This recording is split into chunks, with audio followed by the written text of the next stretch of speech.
How are we doing, everybody? Welcome in. I have a new thing for you. And what we're doing now is that I am starting to do tech reviews. So I'm pretty brand new to this. I have been wanting to review technology for a while now. I wanted to get more into that space. I've used it a lot, specifically for streaming and for content creation. And just now, I feel like I could do that, or I could give at least some insights. I'm not a pro, I'm not a professional, I'm not like Linus Tech Tips, but I want to give you just one consumer's idea of what I think of each product. And to start us off, I have right here the Pwnage, the Trinity CF. So this is a super ultra lightweight carbon fiber mouse. Has some pretty interesting design to it. I've seen that has some dual connectivity, but one thing that I've noticed is it is a pretty decent contender to the Final Mouse. And I have the Final Mouse Starlight, the ones that is endorsed or sponsored by Tens. And the reason why I think that I'd be pretty good at judging what this is like, because I play a lot of shooters and I've always used mouse and keyboard for it. I've played Apex, Overwatch, Call of Duty, Valorant. The only one that I really haven't played probably is Counter-Strike, but I don't know. Do you want to play Counter-Strike? I don't know anybody. Everybody who plays Counter-Strike doesn't want to play Counter-Strike either. So but anyways, let's see how this goes and let's open this up, shall we?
All right, we're back. So, welcome back. We're here to talk about the Trinity carbon fiber mouse from Pwnage. And we could see that this is a very unique lightweight contender for a lot of the mouses in the market right now. And honestly, I have the Final Mouse Super Light Pro, like I said earlier. This is after a whole couple days of gaming. That's why I might have a different outfit. I don't know. I have to look at the video. But let's break this down so I can highlight exactly why I enjoy this mouse and why I think it's actually a really nice mouse. I think it's pretty solid. So let's see. To start off, I really like the texture of this mouse. It's more of a rough type of texture. It's made out of carbon fiber, and if you could see right here, you can kind of see the sleekness of the mouse, but you can see that it kind of has a couple of little bit of divots, right? So those little 2 clicks right there, you could just put your fingers on, and it feels really, really nice. I wish I would have gotten the glass skates for this, because I only got the PTFE, the standard. If you are gonna get this mouse, I highly recommend glass skates. It's just feels way better. I have them on my final mouse. I should have gotten them for this one, but it just wasn't it. But being carbon fiber, it is thicker, it is a little bit rougher, and it has a matte finish on it, right? So while I'm using it, I feel like I am kind of like having to really grip it. So if you're somebody that really likes to grip a lot on your mouse, I definitely recommend this. I'm not that person. I'm a claw. I definitely claw the mouse a lot more often, and I tend to flick a lot. So if that's not you, then it's not for you. I think another thing, or a big thing that comes with this mouse, is the clicks. The clicks are solid. They are very, very high input. It's a very tactile mouse, where when you click it, you know you're clicking it. It's just no big deal. The final mouse kind of ends up doing a little bit of a lighter click, and same with the Viper Pro V3 and the super light. I feel like their clicks are not as heavy, but this, you know, it's gonna click. So I really like that while I'm playing games, because I know that I definitely hit that button that is gonna get me that sick headshot, you know. And then I really like the mouse wheel. This mouse wheel also feels like it kind of has a tactile feel when it spins. You can feel every single tiny step in that, and it's rough. It's an interesting thing, because this is a very light mouse. This clocks in at 37 grams, which in comparison to a lot of mouses, I think it beats the final mouse by about 6 grams of weight. So this is a really light mouse. It's quite impressive. So I think it just has a lot of really, really good designs. I think the honeycomb design is a little bit interesting. I think with the honeycomb design, as you can see right here, it's a little bit of a different type of feel. It's kind of got like a little bit of a jaggedness. I kind of prefer a full honeycomb, and I feel like on the sides, I think I would put grip tapes on.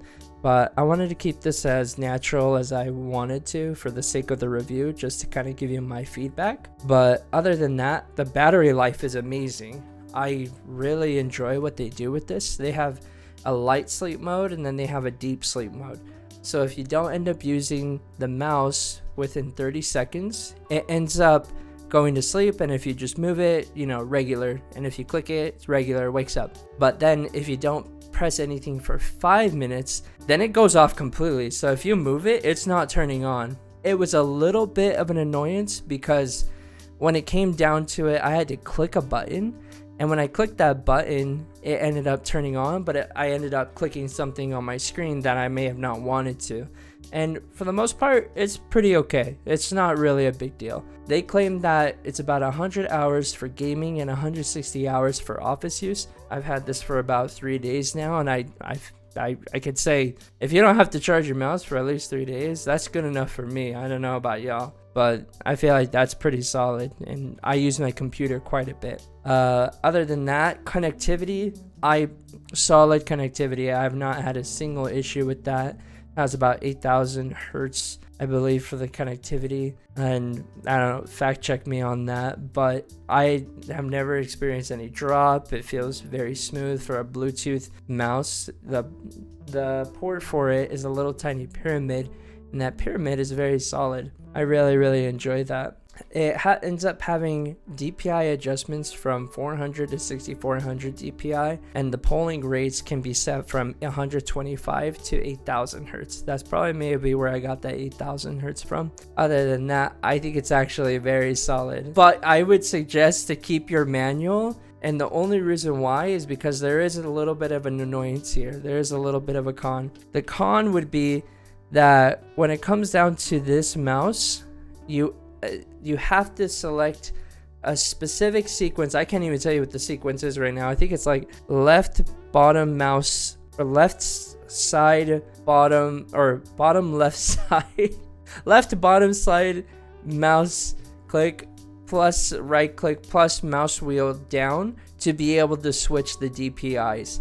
And then it's another sequence for the polling rates. I found that very annoying. I wish they would have just included a button, but for the most part, you're not really going to be doing it much, but it does mean that you're probably going to have this around or write down the sequence somewhere. And that could be a little bit of an annoying thing. A very interesting thing that they did is that they included a little screwdriver, as you probably saw in the unboxing. And within the unboxing, the screwdriver shows that you can adjust the sensor, so you can have it be a little bit higher, you can have it be a little bit lower. The only reason they did that is because people's movement styles, when they move, they don't move completely horizontal, they usually go at an arc. If you end up going at a decent arc, it's really good to have, because then you can track that, but that's only if you really know about it, right?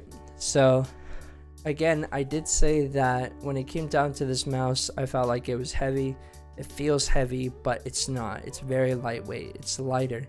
It just feels like it because of the texture. In Overwatch, when I was playing, you could see a little bit of this gameplay. I ended up performing well, but I felt like I couldn't really flick my shots as well as I would want to. But I do really enjoy this mouse for Valorant and Marvel Rivals. I really did like it, and I imagine it would do really great in Apex Legends too, because in Valorant, you know when you end up aiming your shot, you're going to hit your shot, and you know you're going to click that button, and it's going to feel really nice to get that headshot. For Marvel Rivals and Apex, it's really good for tracking because of how critical tracking is in those games, and I think it's really nice to be able to have that thick grip for it, because you don't end up losing your mouse while you're moving it. I could see me having this mouse, and the durability of it would be for about 2 years, if not longer. I don't see it ending up breaking down at all, but I think that it's really solid of a mouse. I think the design is great. So overall, I really do enjoy this mouse, and I could see myself using it very well. If you love carbon fiber textures and more grippy designs, you're going to feel right at home. But if you prefer a sleeker, smoother option, it might not be it for you. But honestly, I just put on the glass skates and I think you would be fine. I like I said, I could not regret it more just not getting that. But if you're into precision, a lot of precision when it comes down to your mouse, the texture, I think that this is a clear winner. I would love to keep using this here on and so forth, and I think that you should probably get it. If you're looking for a new mouse and you want a nice, good entry mouse into the market, I think it's solid. I have no complaints. If you guys liked the video, remember to remember to like and subscribe for more tech reviews like this, and I will see you guys on the next one. I hope you guys enjoyed it. This is probably one of my first reviews, so if you can help support that, I also have it up on my website, and you guys can check it out, what I thought on there. So thank you so much, and I hope you all have a good rest of your night.